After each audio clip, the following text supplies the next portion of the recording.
ogwu shiri ike na nwa m shiri ike.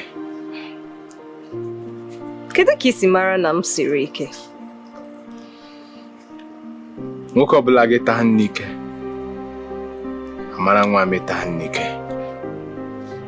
Ụjọ na-atụ m maka na ị nwere ike ịgbawa obi m ma nye gị obi m. Ịma kwudo nwekwa ịhụnanya m. Ịfụnanya adị otu mgbe nwa agbọghọ maọbụ onye ikom fụ onye ọ mara achị ọwụ ya kaba mma ya jishi ike fụ anya.